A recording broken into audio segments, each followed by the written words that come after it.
الحمد لله رب العالمين والصلاة والسلام على خاتم الأنبياء والمرسلين وعلى آله وأصحابه أجمعين ومن تبعهم بإحسان إلى يوم الدين. علماء کرامو درنده لخات درسونه روان دي مغربي فکر په سبب یعنی د پرونی درس کې مونږه واضح د علم الفلکیات بیان کو او دا شانته کې د کوپرنیکس اصول اربعه مونږه بیان کړل د فلسفي تاریخ او شو دا شانته کې د حکمت په اړه کې مناسبانو اوس به مونږ راځو د علم وضاحت کو چې دا علم چې دا بدیهی دی او کدا نظری دی مناسبانو چې د دې تعریف ممکن دی او که ممتنع دی او د دې تعریف متاثر دی او که متيسر دی مناسبانو د دې ټول وضاحت وکړو مناسبانو د جمهور په نظر د امام غزالی رحمت الله علیه په نظر باندې علم نظری دی او ممکن التحدید دی مگر جمهور سوی چې دا متيسر التحدید دی او امام غزالی رحمت الله علیه چې دا متعثر التحدید دی او امام غزالی رحمت الله علیه دی باره کې نظریه جدا دا وایي چې دا علم څه شی دی دا بدیهی دی لیکن ممتنع التحدید دی مناسبانو نو ټول هر څه کتاب کې موجود دی عبارت شروع کوم چې مخکې لګو بسم الله الرحمن الرحیم تعریف د علم ممکن دی او که ممتنع دی متعثر دی او که متيسر دی د علم په تعریف کې درې مذاهب دي اول مذهب د جمهور دی دویم مذهب د امام غزالی رحمه الله دی دریم مذهب د امام فخر الدین رازی رحمه الله دی اول مذهب د جمهور دی جمهور مذهب دا چې د علم حد او تعریف ممکن دی او متيسر هم دی ځکه د علم لپاره جنس او فصل جنس فصل نوع دا د مولي اقسام دي کنه دي مولي په اول په اعتبار د ذات سره په څو قسمه دي منصبان په دوه قسمه ده شابه کلی ذاتی او کلی عارضی کلی ذاتی به درې قسمه دي جنس ده نوع او فصل منصبانو کلی عارضی خاصه او عارضی عام ده کنه منصبانو نو سوې جمهور سوې چې د علم حد او تعریف ممکن دی او متيسر هم دی یعنی آسان دی منصبانو ځکه چې د علم د لپاره جنس هم شته او فصل هم ورته شته جنس ورته څنګه شته نو وی جنس ورته ځکه شته چې دا علم چې دا داخل دی د لاندې د مقولاتو منصبان د مقولاتو د عارض د منصبانو نو هغه مقوله ورته جنس وي ځکه چې مقولات چې مقولات یو مقولات دي عین سره یو مقولات منصبانو اجناس د چا لپاره د خپل ماتحت لپاره منصبانو او فصل ورته ځکه شته چې دا د چا لپاره چې سوي جنس وي هغه لپاره فصل وی کو بنوي منصبانو دغه لپاره فصل هم وي نو هر کله چې د علم لپاره جنس او فصل ثابت شو منصبانو نو د علم لپاره حد او تعریف هم ثابت شو په دمه د مولدین څخه کویږي منصبانو او تاسو به ورته وایي د علم تعریف خو ته ماته وکړه دا د پسې شي باندې سمجھ حاصلېږي پسې شي باندې ته کویږي ته دین خبرې کې او بعد چې سره څه د مقولاتونه خبر وي نو تور سره باندې بیا بس کې هم دې ټاپک کې هم سره خبره کې د علت او د معلول د جنس او فصل او د نوع په ټول وضاحت کول منصبانو نو معلومه شو چې د علم د لپاره حد او تعریف ممکن دی منصبانو او متيسر هم دی او منصبانو كل ما له جنس فله فصل كل ما له جنس وفصل فله حد دا یو صغرا شو د کبرا شه منصبانو نو كل ما له حد فهو متيسر التحديد منصبانو نتیجه وروته دویم مذهب چې د امام غزالی رحمت الله علیه په نسبت دی د امام غزالی رحمت الله علیه فرمایي چې د علم د لپاره حد او تعریف دا ممکن دی او څه شی دی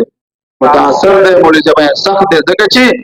د دارومدار د حد او تعریف په امتیاز د جنس او فصل وي د چانا د عرض عام او د عرض خاص نه منصبانو او امتیاز د جنس او فصل د عرض عام منصب عبارت مخکې او خاص نه مشکل دی د علم د لپاره حد او تعریف راتل متاثر دي جمهور او امام غزالی رحمه الله باندې علم نظری دی او ممکن التحدید دی مگر جمهور وايي چې متيسر تحدید دی او امام غزالی رحمه الله علیه فرمایي چې دا اثر التحدید دی درې مذهب د امام رازی رحمت الله علیه فخر الدین رازی رحمت الله علیه څه فرمایي امام رازی رحمه الله فرمایي چې علم بدیهی دی او ممتنع التحدید دی ځکه چې حد او تعریف د هغه شی د لپاره وي کوم شی چې نظری وي او علم دا وایي د پرز باندې علم د بدیهیاتو نه د تعریف ته ضرورت نشته او بدیهی دی البته دا څه دی عبارت مخکې وایي ځکه چې علم مبدا د لپاره د ظهور د نور اشیاء وایي کچرته علم نظری شي او ظهور د علم حاصل شي په حد او تعریف سره نو وجود د ما بالعرض براشي بدون د ما بذات نو معلومه شو چې دا څه وایي چې د علم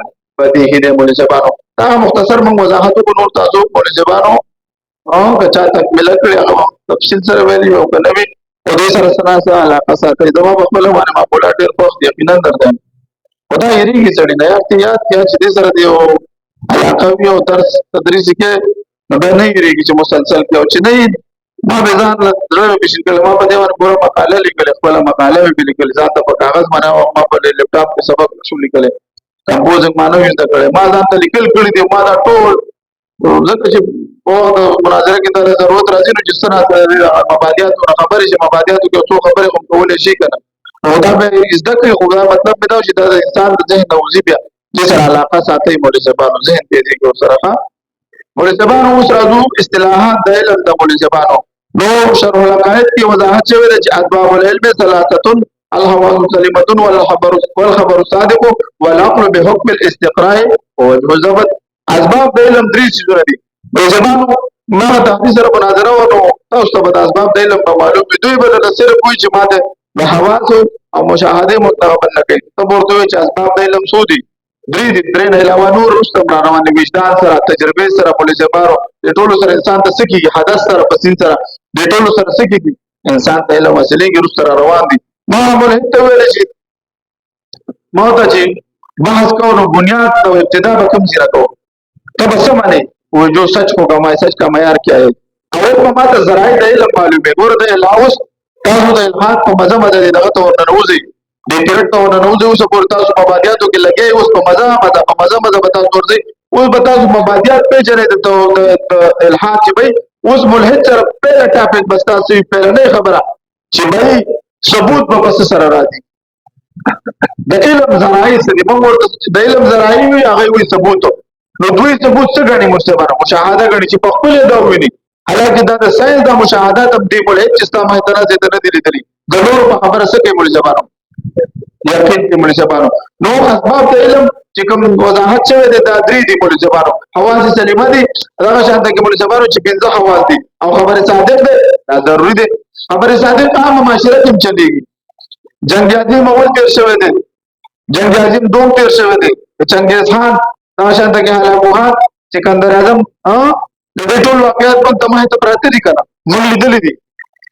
خبره صادق د وجه موږ مرو کړه خبره صادق درته علم پاسې نو به بس کی دا استاد دنیا ټول نظام نه چلیږي ته بر وخت تاریخ د سره نه مری ته بس کې جوړلاوي ته به رځي نه مرم نه دا ضروری دي مولوی صاحبانو او حکم او عقل حکم د استقرا سره وجه د حسب مولوی صاحبانو په وضاحت موجود دي وجه د حسر برتو وجه د حسر علم بابا دو حالات نه خارج نوي یا خو د مدرک نه خارج وي یا به نوي که خارج وي نو خبره صادق نه چې خارج وي نو خبره صادق شو بل ځل خبر درکې الګا ته اکسیډنټ شوی دی مولوی صاحبانو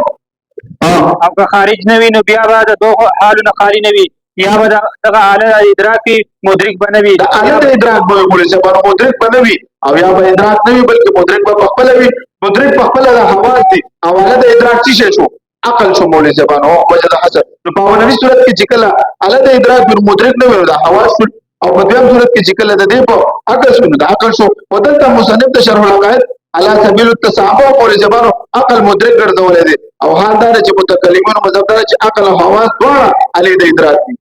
دلته ور دوی وایي چې دا مدرک په خپل باندې خواص دي شرح العقائد مصنف څه فرمایي چې دای سره کوئی چې عقل ادراک دی حالکه دا دغه مدرک ګرځولې دي حواس یې ګرځولې مدرک ګرځولې حالکه دا سره متکلمین وایي چې دا حواس هم مدرک دي دوه عقل دی او دا حواس دي دوه څه دي علي د ادراک دی په دې پوه شوي کړم ورته شبانو نقول چې په نفس ناته قصر تعبیر شابه ورته شبانو د عقل بذریج ته کوم څه ادراک کیږي آیت تعقل ویل کیږي په دې خو پوهیږي ورته شبانو چا تاسو دې تکمله کړی ماشاءالله ډیرو بکړی مرګو چا کړی مې ځان نه خوي ښا ماشاءالله شابه وضاحت د عقل په ذریعه چې کوم څه ادراک کیږي هغه د تعقل ویل شي بیا د تعقل په دوه قسمه ده د عقل په ذریعه کوم چې ادراک حاصل شوی دی کچته د ادراک د نسبت خبریه د اذهان نه خالی وي نو تصور دی او کنه وي نو تصدیق دی مولوی صاحب نو پس تصدیق په څلور قسم شو کچته د جانب مخالف احتمال پکې مولوی صاحب نو د تصدیق نو به څه ویل کیږي ځون ویل کیږي کنه مولوی صاحب مثلا د چا د قرائنو ذریعہ دا وایي چې سکار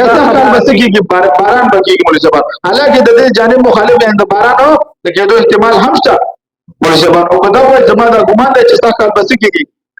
باران کیږي او دا څه ونه وایي چې په دې باندې څه ده زما د باران کېدو یقین دی مولوی صاحب بس که په تصدیق کې د جانب مخالف احتمال نه وي مولوي صاحبان او نو دې ته څه وایي اعتقاد او جزم ویلی شي شاباس مثلا چا د خپل عقل نه دا معلومه کړه چې اسلام حق دین دی نو د ادراک دومره قوي دی چې د دې په خلاف اورېدل نه برداشت کوي نو دا مذکوره ادراک ته اعتقادي ویلی شي اعتقاد ویلی شي یعنې زما دا اعتقاد دی چې اسلام څه شی دی حق دین دی بس که دا اعتقاد د واقع او نفس الامر نه بیا خلاف وي څه شی دی نو دې ته به جهل مرکب ویلی شي مولوي صاحبانو مثلا د دې مثال داسې د چا د خپل عقل په ذریعه دا معلومه کړه چې نبي څه وي دا بشر نه وي اندار چې اعتقاد او نفس الامر د دې څه شی دی خلاف دی کنه د نبی بشر دی او کنه د مولوي صاحبانو نو دې ته څه وایي جهل شاباس او د داسې کس مبارک به دا ویلی شي چې د نبي د بشر نه کېدو په عقیده کې مبتلا دی شاباس او که دا اعتقاد نفس الامر سره مطابق وي نو دا به د حالتونو خالي نه وي یا خو به تشکیک د مشکک دلیل سره مذکور اعتقاد ظاهر کېدی شي یا به نشي کېدی اول صورت کې داسې اعتقاد ته تقلید ویلی شي مثلا یو کس چې د بل کس اتباع کوي نو هغه د خپل مطبوع په باره کې حسن ظن لري مثلا د کوم څیز د حلال یا حرام مکروه یا مستحب کېدو په باره کې مطبوع کوم څیز متعلق داسې حکم وکړي نو تابع به هم داسې عقیده لري دې ته تقلید ویلی شي لیکن په دې کې دا امکان شته چې په آینده کې به د وړاندې د دې عقیدې خلاف کوم دلیل راشي نو کوم په وجه د تابع مخکینی عقیده زایله شي که دویم صورت وي یعنې اعتقاد د نفس الامر سره مطابق وي په دې کې به تشکیک د مشکک سره ظاهر کېدو احتمال هم نه وي نو داسې تصدیق ته اعتقاد او یقین به ویلی شي مولوي صاحبانو دې باره کې به تاسو وروسته نور هم خپله وضاحت کولی شي مولوي صاحبانو اوس راځو د خواصو د غلطېدو مثالونه دوی به تاسو ته ووایي که نه ملحدین د دې د راوړلو زموږ مقصد هم دا دی چې دا خواص دي دا هم غلطېږي مشاهده هم غلطه ده لکه دې کې هم همدې مثال ذکر کړی دا اوس پوره ورځ چې ته په یو موضوع کې لګې تا باندې اټومیټیک یو خدای په خپله درمایي هغه موضوع د لاستانه دلایل مخته راځي چې ما سوچ کو کنه زمون نه خدا مشاهده موږ ته دا ښیي چې د انور ګرځي ستار څو ګور نور راوخېږي طلوع شو ماښام څه شي چې غروب شي که نه مشاهده دې نه داسې کېږي لیکن دا د نفس الامر نه څه شی ده خلاف ده که نه ده ولې خلاف الجبل ورګرځي که ځمکه ګرځي اوس ته دې ملحد ته وایي چې بھائی ستا مشاهده خلاف ده تاسې نور مثالونه هم شته موږ ته کتاب کې هم ذکر کړي دي مولوي صاحبانو نو په خواصو کې چې ستا غلطي راځي نو تا خواص دونه تکړه شو چې ته په خپل ژوند مقصد وپېژنې داسې کېدی شي نشي کېدلی مولوي صاحبانو کوي مثلا د کوک سترګې سړي په شان چې ورته سترګې سړی چې وي دله څه ښکاري زده که نه ده یو ورله دوه ښکاري او کوم چې صفرایي وي مولوي صاحبانو دله د باندې وخوره داسې چې خوږ څیز په ده باندې پیکه لګېږي مولوي صاحبانو او حاسه د بصر وړوکي څیز لوی ښکاره کوي لیکن چې انګور په اوبو کې واچولی شي نو د هغه د خپل اصلي جسم نه لوی ښکاري د انګور په اوبو کې واچوي ته وګوره بیا به تا دغه دانې به غټې غټې ښکاري هغه د امر نه وي او همدارنګې لوی څیز وړوکی ښکاري لکه په هوا کې چې کوم جاز الوزي دا جاز څومره غټ وي تاسې ته میدان کې وګورئ بیا پته لګي چې په هوا والوزي یو د مرغه غونډه کې ښکاري او ډېر کله ته معدوم موجود ګڼي لیکن د غرمې په وخت کې د لرې نه شګې اوبه ښکاري تاسو سفر ټولو کړی دی پته لګي ته به چې هغه ته اوبه دې هغه شګې وي مولوي صاحبان اوس به یو سړی څه کوي او دغه شانته کې د باران څاڅکي د تار په شان ښکاري او همدارنګې موټر یا ریل کې سفر کوونکي ته دا زموږ هم چې دا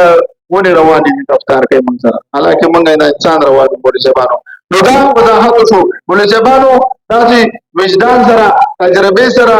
مولوي صاحبانو او نظر عقل سره هم انسان ته څه کېږي علم حاصلېږي یوازې دا درې نوې نورې هم دي مولوي صاحبانو وجدان تعریف څه شی دی د تجربې د دې ټولو وضاحت موجود دی وجدان داسې یو قوت دی مولوي صاحبانو د کوم په ذریعه چې د معنا ادراک کېږي څه کېږي کوم چې د مدرک د بدن سره قایم وي وجدان داسې کېږي تاسو راشئ وګورئ یو انسان خوشحاله دی تاسو د هغه خوشحالۍ نه خبر نه چې دا په کومه خبره خوشحاله خو تاسو د خپل وجدان په ذریعه معلومه کړئ چې دا سړی یا تاسو وګورئ یو ملګری خفه دی تاسو ته هېڅ پته نشته چې په ده باندې کوم یو تکلیف دی لیکن تاسو د خپل وجدان په ذریعه د هغه د جسم نه د هغه د دغه نه معلوموئ مولوي صاحبانو حرکاتو نه تاسو ته پته لګي دا سړی خفه دی یا یو سړی مشکوک دلته راشي د هغه مشکوک تاسو ته پته نشي چې دا په کومه رس راغلی خو د خپل وجدان په ذریعه څه کېږي تا ته پته لګي چې دا سړی څه شی دی مشکوک دی مولوي صاحبانو دغه شان ده چې تجربې سره مولوي صاحبانو هم انسان ته علم مسلې کې د وجدان عبارت هم یو دا هم یو داسې قوت د کوم په ذریعه چې د معنی ادراک کېږي کوم چې د مدرک د بدن سره قایم وي لکه کومه خوشحالي او سرور او تنده وغیره او تجربه مولوي صاحبانو د اسبابو په وجه د مثبت د مشاهدې تکرار حاصلېږي لکه د زورو په خوړلو سره د مرګ واقع کېدل دا تجربه شوې ده که نه اول اوس ما هغه وضاحت کړی مو چې زه خطا شوی مو چې موږ د علم درې ډګرو که نه عین الیقین د علم الیقین د حق الیقین تجربه چې پرې وکړي ما علم الیقین ویلو هغه سبا ما چې سوچ کوه هغه صحیح و مولوی صاحبانو نو په دې ته خپل یقین ته په دې باندې خلکو رسیدلی چې چا زهرو ولا څه وکړي مړکیږي بیا چې چا څو وړل جوان غوټه وړل به بس کی به وکیږي مولوی صاحبانو نظر عقل څه ته وایي دا وضاحت هغه مبادی او مقدمات ته ترتیب ورکول چې د معلوماتو نه مجهولات حاصل شي یعنی کوم معلومات تصوري دي چې په ترتیب ورکول سره ذهن مجهول تصوري ته رسایي کوي هغه ته معرف وایي او کوم معلوم تصدیقي ته په ترتیب ورکول سره چې ذهن مجهول تصدیقي ته رسایي کوي هغه ته دلیل وایي او د معلوم اجزا یعنی معلومه تصوري او د دلیل اجزا یعنی معلومه تصدیقي ته څه ویل مبادی ویل شي مولوی صاحبانو او صرف د دلیل اجزا او ته مولوی صاحبانو مقدمات ویل شي لہذا انسان ته چې د ولګي او د تند د کوم احساس کیږي دا د قبيله د وجدان نه دی مولوی صاحبانو او د سپوږمۍ رڼا حاصلول د پاره دا د قبيله د حسيات نه دی مولوی صاحبانو او سقمونیه او مسخل او مولوی صاحب دا شانته کې داخله ته خرابېدل او ماکېدل د زهر په ذریعہ دا د څه دی د تجربياتو د قبيله نه دی مولوی صاحبانو او عالم حادث دی دا د څه دی د نظریاتو د قبيله نه دی مولوی صاحبانو د علم د حاصلولو نور ذرایع هم ستره مولوی صاحبانو فراست دی حدث دی پسین سره کشف دی الهام د وحی د مولوی صاحبانو او دا څه کوي ملحدین د اقسام نسدي دا خبره دې ته ورته راځول په اسباب د علم خبرو کا دې سره حاصلېږي او کنه حاصلېږي په دې ټولو ټول سره تاسو وکړه ورته وایي چې په وجدان سره کېږي تجربه سره علم حاصلېږي په دې ټولو سره واځي پته نه کېږي چې ماته ته وایي او ماته وایي مولوی صاحبانو اول نمبر فراست دی نو فراست په لغت کې څه ته وایي وضاحت موجود دی مولوی صاحب عبارت کوي فراست په لغت کې التثبت والنظر ته وایي او په اصطلاح کې هي مکاشفه القلوب ومعاينه الغيب شابسي امام خوشری رحمت الله علیه فرمایي الفراسه مکاشفه اليقين ومعاينه الغيب وهو مقامات الايمان شابسي فراست د ایمان د مقامات او یو مقام دی کوم چې د یقین او د کشف د غیب لیدلو ته وایي حدیث مبارک کې ذکر شوی دی چې د مؤمن د فراست حدیث کې ذکر دي کنه چې تاسو کوي د مؤمن د فراست نو ویریږي عن ابي سعيد الخدري رضي الله تعالى قال قال رسول الله صلى الله عليه وسلم اتقوا فراسة المؤمن فانه ينظر بنور الله ثم قرأ ان في ذلك لآيات للمتوسمين حضرت ابو سعید خدری رضی الله عنه روایت ده چې نبی علیه الصلاۃ والسلام فرمایلی دي د مؤمن د فراست نو ویریږي دغه هغه د الله تعالی د نور په ذریعہ ګوري یا نبی علیه السلام د آیت مبارکه تلاوت کړو بشکه په دې کې نخې دي د غور او فکر کوونکو لپاره مولا علی قاری رحمت الله علیه په مرقات کې د حدیث مبارک لیکل کړی دي والفراسه علم ينكشف من الغيب بسبب تفرس آثار الصور اتقوا فراسة المؤمن فإنه ينظر بنور الله فالفرق بين الإلهام والفراسة كشف الأمور الغيبية بواسطة تفرس آثار الصور العلم الفصل الأول فراست حق علم دی چې انسان ته حاصلېږي د غیب نه په سبب د کوم علامات او احوال کتلو نه خاص کولای شي په الهام او فراست کې دا فرق دی ځکه الهام د الله تعالی د طرفه په ځکه القا کیږي فتوحفت او وځي مبارک پوری رحمه الله د حدیث په شرح کې مبارک الوزی ما سره شته موجود دی مرشدانو دا څه فرمایو فتوحفت الوزی کې مبارک پوری رحمه الله څه فرمایي د دې حدیث په شرح کې لیکلی و اتقوا فراسة المؤمن الفراسة بالكسر اسم من قولك تفرست في فلان الخير وهي على نوعين أحدهما ما دل عليه ظاهر الحديث وهو ما يوقع الله في قلوب أوليائه فيعلمون بذلك أحوال الناس بنوع من الكرامات وإصابة الحدس والنظر والظن والتثبت والنوع الثاني ما يحصل بدلائل التجارب والخلق والأخلاق تعرف بذلك أحوال الناس أيضا فراست بكسر سراد اسم ده لقد قول ما ولید البخلان کې خیر مولوی صاحبانو د مؤمن فراست په صورتونه دي یو هغه د حکم باندې چې حدیث مبارک د ظاهر الفاظ څخه کوي مولوی صاحبانو دلالت کوي الله تعالی د خپل خصوصي انوارات مبارکات سره د خپل دوستانو په زړونو باندې القا کوي مبارک راځي خبره کې الهام مبارک راځي او یو پیر یو د روانو مورید د پیر اخبار لخبر او مورید سره یو وړ پیزارو یو ځواب خیر شاپر کې مچوري نو دا مورید ته پوزو کې شهادت الهام څه ته وایي الهام دې ته وایي چې تاسو زړه کې الهام وشي دا ما جوړه پیزار دې خپل پیر لورکا دا د طرف په ستا په جواب باندې ودس یو وګورو لګول چې تاسو سکی د غټ نقصان نه ودی دا هر یو سره کېږي دا واځي ما سره ان شاء الله هر مسلمان سره دا کېږي دا